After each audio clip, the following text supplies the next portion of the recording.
സമയം ഏകദേശം 6 മണിയായിട്ടുണ്ട്. കണ്ടാ 6 മണിയായിട്ടുണ്ട്. അപ്പോൾ ഈ ടൈമിൽ എന്തിനാളി പറയണേ? അപ്പോൾ കണവക്കറിയുണ്ട്, ബീട്രൂട്ട് തോരനുണ്ട്, ചൂര പൊരിച്ചത്, അതായത് പൊള്ളൽ ചൂര പൊരിച്ചത്, ചോറ്. ഓക്കെ, കിട്ടി വിഴുങ്ങാം. സമയം 6 മണിയായിട്ടുള്ളൂ.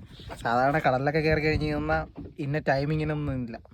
പോകുന്ന സമയത്ത് വിശന്നിട്ടുണ്ടോ വീട്ടിൽ നിന്ന് കൊണ്ടുവരുന്ന വള്ളത്തിൽ, വലിയ വള്ളങ്ങളിലൊക്കെ ആണെന്നുണ്ടെങ്കിൽ സാധാരണ അവിടെ ഫുഡ് റെഡി ആയാൽ മാത്രമേ കഴിക്കത്തുള്ളൂ. പക്ഷെ എന്നിരുന്നാൽ കൊച്ചു വള്ളങ്ങളിലൊക്കെ എന്ന് പറഞ്ഞു കഴിഞ്ഞാൽ ഇതുപോലെ വീട്ടിൽ നിന്ന് കൊണ്ടുവന്ന് നമ്മുടെ കഴിക്കുന്നതാണ് കേട്ടോ.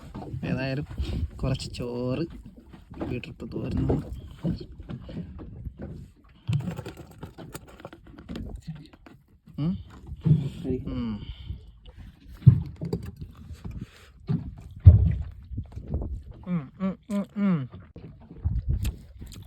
ആരും ഇനി കൊതിപ്പിക്കുന്നില്ല.